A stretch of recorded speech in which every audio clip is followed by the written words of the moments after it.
O nosso tema dessa manhã, no caminho da cruz, é Jesus já crucificado. Qual foi a terceira frase de Jesus na cruz? E o que ela significa para nós, ou que lições nós tiramos da terceira frase de Jesus na cruz? Nós vamos ler João 19, de 23 a 27. Abra a sua Bíblia, seu aplicativo, sua Bíblia de papel, ou veja na tela. Eu gosto sempre que você abra, que você grife, que você marque, que você tenha a sua Bíblia rebocada, rabiscada. Se você tem um aplicativo de Bíblia, tem que ser aqueles que você pode grifar, que você pode achurar, que você pode abrir uma nota e fazer uma anotação, para você sempre revisitar e crescer. Bíblia é para ser bem rabiscada mesmo, né? Mas muito bem. Os soldados, pois, quando crucificaram Jesus, pegaram as roupas dele e dividiram em 4 partes, uma parte para cada soldado, e pegaram também a túnica. A túnica, porém, era sem costura, toda tecida, de alto a baixo. Por isso os soldados disseram uns aos outros: não a rasguemos, mas vamos tirar a sorte para ver quem ficará com ela. Legal, né? Dividiram em 4 partes, 4 soldados, cada um ficou com uma peça, e depois a túnica sortearam para ver quem ia ficar com aquela túnica. Isso aconteceu para que se cumprisse a escritura, está no Salmo 22. João repete aqui uma frase da Septuaginta, da versão grega do Salmo: repartiram entre si as minhas roupas, e sobre a minha túnica lançaram sortes. Estava previsto, né? E foi isso que os soldados fizeram. E junto à cruz estavam a mãe de Jesus, Maria, a irmã dela, Maria, mulher de Clopas, e a Maria Madalena. É muita Maria, né, irmão? Como é que chama sua filha? Maria. E a irmã dela? Maria também. É só uma piada aqui no meio. Acho que aquelas 3, quando tem aquelas 3 estrelinhas que a gente vê, fala que são as 3 Marias, acho que é por causa disso aqui. Acho que é as 3 Marias, elas estavam lá na cruz. Mas não estavam sozinhas. O versículo seguinte diz assim: vendo Jesus a sua mãe, e junto dela o discípulo amado. João usa a palavra mãe, ele viu a mãe dele, e o discípulo amado, que era o próprio João, quem escreve o próprio texto. Esse é o Evangelho de João. E diz assim: mulher, eis aí o seu filho. E depois disse ao discípulo: eis aí a sua mãe. E dessa hora em diante o discípulo a tomou para casa. Senhor, obrigado pela tua palavra. Fala-nos nesta manhã, nos edifica. Usa, Senhor, a minha vida e tudo que for dito aqui, para que nós sejamos edificados. Inclusive as coisas que não devem ser ditas, o Senhor apaga. Nos abençoe em nome de Jesus. Amém. Jesus estava na cruz, pregado por cravos. Historiadores acreditam que talvez não tenha sido no meio das mãos. A Bíblia fala que foi nas mãos. Diziam que talvez o peso do corpo rasgaria a sua carne, que teria sido nos punhos.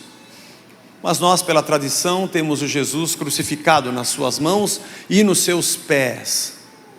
Todo o peso do seu corpo em cravo. Se você ficar de pé numa perna só, daqui 30 segundos começa a doer, as varizes ficam latejando. Sabe como é que é? Jesus na cruz, sentindo aquela dor, a dor da ofensa do mundo, a dor do pecado do mundo era muito maior do que a dor dos cravos. Aliás, quem se preocupa de que algumas coisas ofendem a Deus, se esquecem que Jesus se faz Cristo exatamente na ofensa. É por isso que Ele é Cristo, porque o nosso pecado o crucificou e o ofendeu. E naquele momento de profunda dor, Ele ainda levanta os olhos e vê Maria. Eu fico imaginando se um filme passou na cabeça de Jesus. Como acontece com a gente? Meu pai, quando faleceu, o filme ficava passando na minha cabeça, das imagens. Eu pequeno, eu com ele, a gente saindo, as memórias. Imagino Jesus, imaginando desde pequeno, quantas coisas aconteceram. Era sua mãe como genitora do Jesus homem. O interessante é que ele ali está na posição do seu Senhor e do seu Salvador. João diz que Jesus viu a sua mãe, e quando ele fala, ele diz: mulher, eis o teu filho. Apesar de todo o amor, no meio da dor, Ali estava o Senhor diante da sua serva, o Senhor diante de uma mulher, mas ao mesmo tempo, no meio da sua dor, dizendo: alguém tem que cuidar dela. Isso é muito bonito e humano ao mesmo tempo. E uma coisa que não acontece com a gente, porque quando você dá uma martelada no dedo, ou você topa o dedinho no pé da cama, ou você se machuca, a última coisa que você faz é olhar para sua mulher, para o seu filho e falar: nossa, ele está se machucando, você está com dor, você quer que todo mundo se dane, se alguém falar alguma coisa, sai daqui agora que está doendo meu dedo. A dor faz com que nós tenhamos repulsa por qualquer um, a não ser aqueles que nos ajudem a sair da dor. Mas Jesus na dor nos chamou para si, porque a dor de Cristo é a comunhão de todos com Ele, porque Deus estava em Cristo, reconciliando consigo todas as coisas. Quando Ele for levantado, atrairá para si a muitos. É quando Ele é levantado na dor, que todos nós nascemos em vida, e somos atraídos, porque Ele levou sobre si o nosso pecado. E essa graça e esse amor que faz a gente dizer: é lá que eu tenho que estar. Eu quero estar crucificado com Cristo, e não vivo mais eu, mas Ele vive em mim. Porque a vida que eu vivo agora nessa carne, eu quero viver pela fé no Filho de Deus, que me amou e a si mesmo se entregou por mim, mesmo eu não merecendo, sendo eu ainda um pecador. E a cruz é o lugar onde Ele nos chama de volta para si, e aonde Ele disse isso. E também o próprio João, que estava ali ao pé da cruz, que relata o texto em terceira pessoa. Jesus estava na cruz, e ali estava sua mãe e o discípulo amado, que era Ele mesmo. Jesus chamava, e os discípulos o conheciam, e o povo o conhecia como o discípulo amado. Talvez por ser o mais carinhoso, o mais afetuoso, que reclinava a sua cabeça no peito de Jesus na ceia, e que era alguém que também na sua epístola, mais adiante nas 3 epístolas, filhinhos, e a sua maneira carinhosa, era o discípulo amado, que no meio da dor ele tinha que estar ali perto. Os outros discípulos, o Pedro tinha negado, estava quase pirando, o Judas já tinha se enforcado, e os outros tinham se escondido.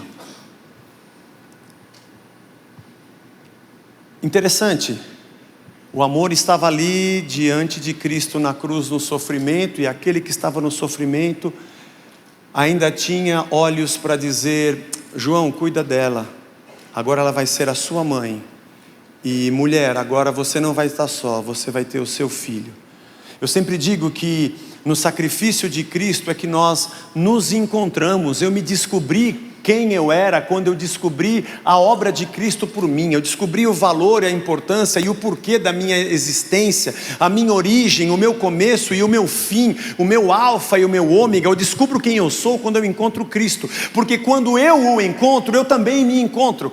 Mas quando eu o encontro e eu me encontro, a gente se encontra nele. Porque a cruz é o lugar aonde a igreja começa a surgir. Depois ressurreta no terceiro dia, mas na dor Ele nos chama para si. É na dor que a gente conhece quem é quem. O dinheiro nos separa, nos estratifica. Cargos e títulos também, quem manda e quem obedece. Fama, idem, quem entra no camarim e quem não entra, né? Graus de importância da nossa vida social no mundo, idem, quem tem que ter segurança e quem não. Mas para nós, como a gente sempre diz, ao pé da cruz o terreno é plano. Você só consegue enxergar alguém olho no olho quando você entende o que é dor, porque na cama do hospital os leitos têm a mesma altura, e na sepultura está todo mundo embaixo da terra, e quando dói a gente entende quem tem dor.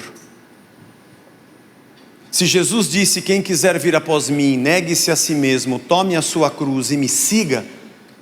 Negar a si mesmo é dizer: eu não quero mais viver a vida que eu vivo, Ele é o caminho, Ele é a verdade e Ele é a vida. E para passar a segui-lo, eu preciso reconhecer que eu sou um pecador e que levo sobre mim toda a imperfeição do pecado. E e que carrego também sobre mim uma marca de viver como um ser pecaminoso, porque essa é a nossa natureza. Agora redimidos em Cristo, mas esmurramos o próprio corpo, como diz Paulo. E por vezes dizemos: que desventurado o homem que sou, eu quero fazer o bem e não consigo, e o mal eu consigo. É por isso que somos iguais na dor da cruz, quando carregamos a nossa. Porque quando um irmão peca contra mim, e ele fala: caramba, eu errei contra você, eu não aguento, estou carregando esse peso. E você carrega o peso da ofensa, e ele o peso por ter ofendido. E você fala: relaxa, porque eu também já pisei na bola com outros. E aqui no chão da vida nós somos pecadores. Só podemos ter comunhão porque eu não me acho melhor do que você. Pastores não são donos do rebanho. Líderes religiosos não são donos das pessoas. Eu fico aqui em cima para você me enxergar melhor. Não sei se isso é bom ou se isso é ruim. Eu me penteio bem, tento arrumar o cabelo. Mas nós só nos olhamos no mesmo nível porque todos nós dependemos de Cristo, porque na cruz nós somos iguais. Por isso o cristão é aquele que reparte, porque ele já se sente igual. Por isso o cristão é aquele que dá, é aquele que ama e abraça, é aquele que chora com quem chora e reparte as cargas uns com os outros. É por isso que o cristão está lá em Efésios 5, se sujeita um ao outro no temor e no amor do Senhor. Por isso somos servos prontos para servir, porque nos entendemos como gente que precisa de Cristo. Foi na cruz que Ele nos fez um, foi na cruz que nasceu a nossa vida. Nós começamos na cruz, tudo começou na cruz. Ele foi crucificado desde a fundação do mundo. Na eternidade, Deus já sabia que o homem só existiria por causa do seu sacrifício. A disposição do sacrifício não veio no meio da história, vem desde o começo. Nós só existimos porque Deus é um sacrifício. Assim como os nossos filhos num microcosmos, eles só existem porque eles são o nosso sacrifício. Do pai e da mãe que cuidam, da mãe que dá a luz e carrega na barriga, dos custos de leva no hospital, e a preocupação e as noites sem dormir e as dores de garganta, o filho é a expressão do sacrifício dos seus pais. Que bonito quando isso é reconhecido. Quando o pai sabe que faz isso de graça e quando o filho ama o que de graça recebeu. Nós não conseguimos ser perfeitos assim, mas o nosso Pai Celeste o é. E é no sacrifício dele que nós passamos a existir, que é possível a nossa sobrevivência, porque nele vivemos, nele nos movemos e nele existimos. Atos 17, 28. É no seu amor e na sua graça que a nossa vida é possível. Esse é o lugar da cruz.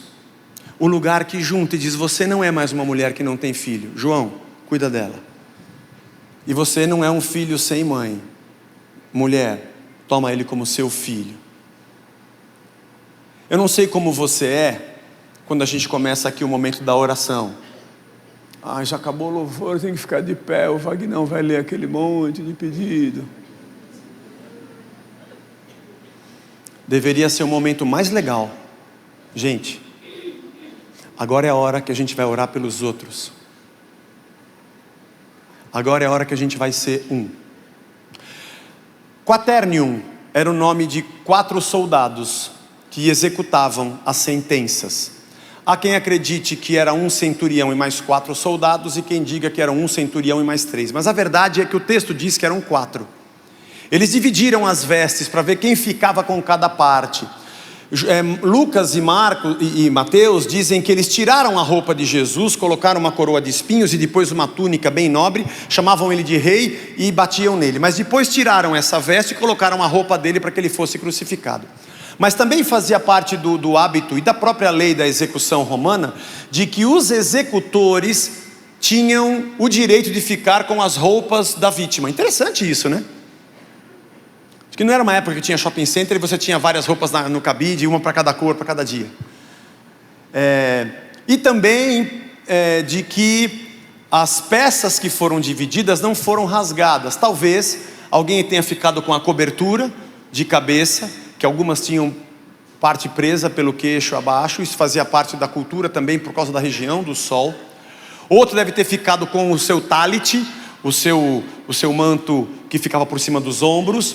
Outro deve ter ficado com o cinto, que era a parte de tecido que ficava abaixo do tórax. E alguém deve ter ficado com as sandálias. Essas 4 partes devem ter sido divididas e cada um ficou com uma. Também veio a túnica, e a túnica era cara, era tecida num único fio, e disseram: vamos rasgar, se rasgar perde o valor. Então vamos sortear para ver quem fica com a túnica. É interessante o João, que estava ali e viu Jesus dizer para ele: ela agora é a sua mãe e você agora esse é o seu filho. E quando ele escreveu o seu evangelho, ele quis escrever essa história. Ele quis contar esse trecho e essa frase de Jesus. Cada evangelista, cada autor do Novo Testamento, principalmente os evangelistas que quiseram relatar, Lucas, que escreveu Atos, vamos colocar o livro de Atos nisso, não era uma epístola, uma carta, mas era um texto para ficar como um legado da história de Cristo. Os discípulos, eles estavam já chegando no fim da vida, os evangelhos começam a ser escritos do ano 56 para frente, se não me engano, que foi o Marcos o primeiro, e a ideia de que os testemunhas vivas, oculares de Cristo, já não estariam mais vivos. Eles escrevem, e chegou até nós isso, e outros deixaram isso para trás, mas o João que estava lá, falei: é importante essa frase estar aqui. Eu gosto de pensar por que esse cara escreveu desse jeito, e por que ele colocou 2 histórias lado a lado, uma dos soldados vendo com quem fica a roupa, e outra do Jesus preocupado com quem fica a mãe. Porque quando nós cometemos justiça, eu não vou julgar aqui se a justiça é correta ou incorreta, não é o nosso papel e nem é o nosso tema dessa manhã. O julgamento de Jesus não foi muito justo, mas ele veio para se entregar. Ele é o Cordeiro de Deus que tira o pecado do mundo. Mas quando nós julgamos, seja julgamento correto ou não, dentro da lei ou não, quando se pratica uma justiça independente dela e dizemos: é isso que tem que ser feito, esse cara vai para a cruz e vai morrer, e vamos disputar quem fica com a roupa dele. E alguém poderia perguntar: escuta, aquela ali é a mãe dele, ele está ficando sem ninguém, parece que ele tem irmãos, mas não sei nem se eles são convertidos. Tem o Tiago não, o Tiago é um discípulo, mas Jesus sabia que ele morreria logo à frente. O livro de Atos conta o sacrifício que Roma martirizou a Tiago ao fio da espada. Mas os soldados não estão preocupados com a mãe, com quem vai ficar com ela, estão preocupados com a roupa. Porque quem faz justiça tem o direito de não ter compaixão. Ele que pensasse na mãe dele antes de cometer o crime que ele cometeu. Quando você faz justiça com o seu filho, com pessoas ao seu redor, algumas consequências vão além da punição, mas você joga essa culpa também sobre a pessoa que você pune, e você se coloca no direito de não ter compaixão e nem olhar para aquilo, porque afinal de contas estou fazendo justiça. Pense nisso. Pense o quanto a nossa fé olha para Cristo para disputar a roupa que Ele tem e que Ele deixou, porque uma peça tecida num único fio custava muito caro, sandália, o talit, o cinto, ou a peça da cabeça. Muita gente hoje fala: estou muito feliz com Jesus, porque essa semana eu estava precisando de uma sandália, Ele me deu. O meu talit estava velho, eu recebi, aleluia, glória a Deus. Vamos adorar, vamos levantar e agora fazer uma campanha, todo mundo aqui vai receber um talit. Essa agora é a igreja do talit sagrado. Porque nos aproximamos de Cristo pensando em dividir as suas roupas, mas não aqueles que Ele ama. E eu acho interessante a narrativa de João, porque João diz assim: quem estava ali era eu, ele poderia dizer era João, mas ele diz era o discípulo amado. Também acho interessante ele colocar o seu apelido, porque Jesus olha para João e fala: você me ama, você é o único que está aqui, os outros fugiu. Você me ama, cuida dela. Você me ama, mulher, cuida dele. E lá na frente o João vai ter um outro texto que ele diz que Jesus, depois de ressurreto, aparece para Pedro e fala: Pedro, você me ama? Você me ama? Eu amo o Senhor, então apacenta as minhas ovelhas. 3 vezes. Se você me ama, cuida de quem eu amo. Essa frase de Jesus na cruz não só mostra que ali está o desejo do coração de Deus, da comunhão, da reconciliação, do lar, da mulher que agora vai voltar a ter filho e do filho que vai voltar a ter mãe. o nascimento da igreja, onde nós somos pecadores e nele nos encontramos e nele nos tornamos um, somos um corpo agora do qual ele é o cabeça, como nos ensina a nossa missão. Ainda que Jesus possa te dar uma sandália, ainda que Jesus possa cobrir os seus ombros com uma roupa bonita, porque você vai na festa do casamento de alguém importante, ainda que Deus possa te abençoar com muitas coisas que Ele tem, e Ele possa te dar as peças de roupa, Ele está dizendo a você que Ele tem alguma coisa a mais para você. E é por isso que eu estou morrendo. Eu não estou morrendo para dar roupa para os 4. Mas se eles vão ser abençoados, pode até ficar. Eu não acho que Jesus ficou bravo de terem pegado suas roupas. Porque Ele é o cara que repartiria com certeza, mesmo que ele ficasse nu. Porque foi isso que Ele nos ensinou. Mas o fato de dizer, quem me ama, deve cuidar de quem eu amo. A igreja não é um lugar, mas ela é a união das pessoas que entenderam que pertencem umas às outras. Por isso, quando nós oramos aqui e lemos os pedidos, você deveria falar, silêncio, vamos atender bem. Aquela pessoa está com o pai na UTI, essa dor também é minha. Se eu amo o Senhor, eu amo quem Ele ama. Puxa, aquela irmã ficou grávida, está agradecendo, que legal.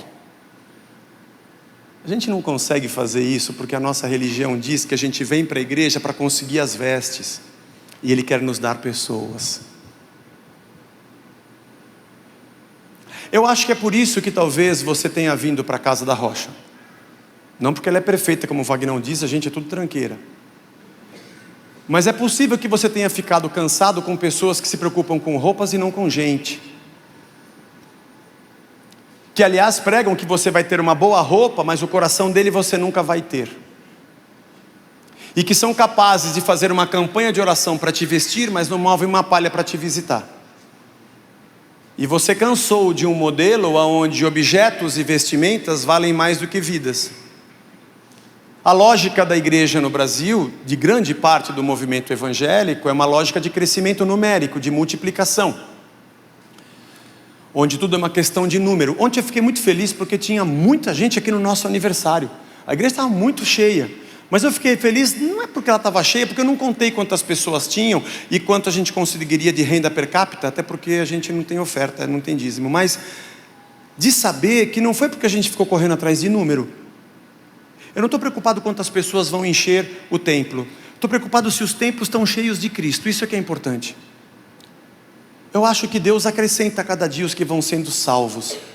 Nós somos muito bons para termos projetos de multiplicação, mas muito poucos bons em multiplicar amor, graça, compaixão. E nós também somos muito bons para darmos testemunhos das vitórias das roupas que nós compramos, mas ninguém quer dar braço a torcer e estender a mão para quem precisa, porque é isso que Deus quer nos dar. Por isso que nossa reunião de oração, de todas as igrejas que eu conheço, sempre são menores do que os cultos, porque a gente vai orar pelos outros, então quando eu precisar eu vou lá orar por mim. Mas ir fazer alguma coisa pelo outro, não sei se é isso que eu quero. Fiquei feliz, ontem nós tivemos mais de 50 pessoas que se voluntariaram para o nosso projeto e vão trabalhar conosco. Fico feliz com isso. Hoje nós vamos receber novos membros na igreja, espero que você venha e junte-se a nós para você abraçar a gente. Porque nós só vamos ser conhecidos como igreja, o povo da cruz, porque nós somos uns dos outros. E é pelo amor que tivermos uns pelos outros.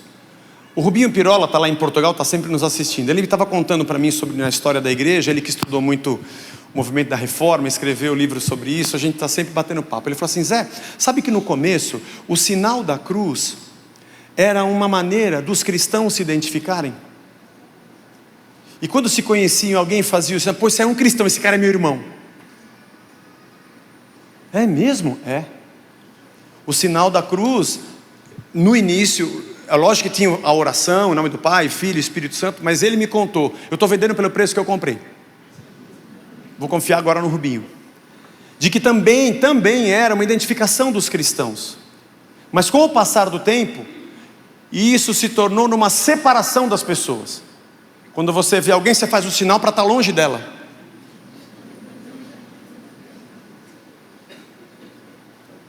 E nós estudamos a palavra de Deus nos aventuramos pelos caminhos da teologia, e quando conhecemos ou achamos que conhecemos a Deus, usamos o conhecimento para nos afastar de quem não o conhece. E temos os nossos sinais teológicos de que eu sou dessa vertente e você é de outra. Eu tenho Cristo e você não. E ainda dizemos assim: você interpretou esse texto com uma leitura esquerda, direita, ideológica. E eu pergunto: quem aqui é isento de qualquer uma delas para fazer a leitura? Se você disser isso, é porque você é Cristo, que consegue enxergar o todo melhor do que nós. Todos nós temos a nossa lente que tem que desembaçar todo dia, para podermos entender quem é Cristo. Mas uma coisa eu sei: Ele não morreu na cruz para nos separar. Ele morreu na cruz para que o amássemos e fôssemos um. Com tanta dor, poderia ser espantoso dizer como é que Ele se preocupou com alguém enquanto Ele estava sofrendo. Pergunta errada. Ele estava sofrendo porque Ele se importava com muitos alguéns, e para Ele nenhum alguém é ninguém. Aleluia, aleluia. Isso é um desafio monstro para nós, sermos igreja numa lógica de serviço, diaconal, de quando nós orarmos aqui pelo irmão fulano que o seu pai faleceu, alguns irmãos dizem: filho, aqui você tem um pai. Pai, aqui você tem um filho. Mãe, você não está mais sozinha. Viúva, você tem uma família. Órfão, você tem quem te abrace. Termos a dignidade, a nobreza de vermos a nossa comunhão e a revelação de Cristo, do significado do seu evangelho na relação com o outro. E de sabermos que é isso que nos faz igreja. Quando o meu interesse deixa de ser apenas meu, para dizer: nós somos nós. Essa frase é muito rica. Espero que seja uma semana diferente para todos nós. E que quando você se lembrar de filho, eis a tua mãe, mãe, eis o teu filho, você diga: obrigado, Senhor, eu sou de alguém e alguém é meu. E todos nós somos teus. E isso nos faz igreja. Senhor, obrigado pela tua palavra, obrigado pelo teu ensino, obrigado pelo teu evangelho, e obrigado, Cristo, porque tu és a vida diante de nós. Tua morte na cruz nos trouxe vida. Aqui estamos hoje reunidos em torno dessa mesa, com o pão e com o cálice, porque o Senhor entregou o seu corpo e o seu sangue para que nós tivéssemos vida. É em torno dessa mesa que nos fazemos igreja, e nela tem lugar para todos, desde o mais vil pecador até aquele que se acha religiosamente santo, que talvez seja o pior dos pecadores, porque na verdade todos nós o somos, e dependemos da tua graça, Senhor. Nos ajuda a sermos um, reconhecendo que diante de ti todos nós somos pobres pecadores. Entendermos que carregamos a nossa imperfeição, por isso nos amamos. Sabermos que na cruz nós somos a tua família. Que a mãe agora tem filho, o filho agora tem mãe. Temos irmãos e somos o teu corpo. Ao invés de disputarmos lugares numa cultura religiosa, nós disputamos serviços. Temos dons para sermos servos uns dos outros. Que na tua frase na cruz nasça a nossa família, nosso lar, nosso casamento, nossa comunidade e nosso testemunho de amor a esse mundo, para dizer para todos que tem lugar para todo mundo na cruz, até no último minuto ao lado de Cristo. E a nossa alegria não seja defender se estamos certos ou errados, mas levarmos pecadores ao arrependimento. E isso nos motive a viver. Estamos completando 10 anos de igreja, Senhor. Obrigado. Nos ensina mais um pouco a sermos irmãos de verdade. E que a nossa comunidade não seja conhecida porque tem uma placa, porque tem uma fama, porque tem uma transmissão, por uma dessas besteiras. Quem nos conheça de verdade não seja quem nos assista, seja quem conviva conosco. E nós tenhamos evangelho para viver. É difícil, Senhor, porque somos pecadores. Mas nos visita. E obrigado, porque nessa manhã podemos pegar o pão, tomar o cálice sentados à tua mesa, porque o Senhor nos deu lugar nela, pelo teu sangue, pela tua graça, pela tua misericórdia. Te agradecemos em nome de Jesus. Amém. Amém. Deus nos abençoe.